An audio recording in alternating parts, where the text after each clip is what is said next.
Hello বন্ধুরা, doctor আশা তার ভালোবাসার বাগান নিয়ে চলে এসেছি।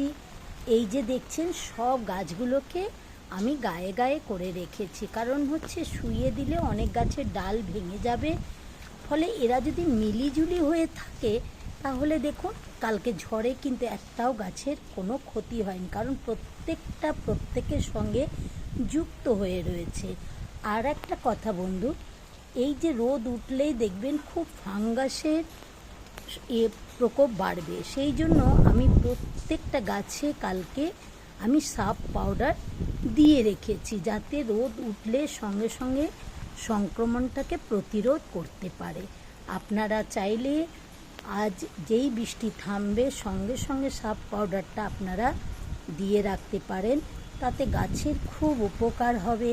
কারণ জলটা যেমন গাছের দরকার, তেমনি হঠাৎ রোদ্দুরে দেখবেন পাতা হলুদ হয়ে যাবে, পোকার আক্রমণ হবে, তার থেকে বাঁচাতে এটা আপনাকে করতেই হবে। কেমন?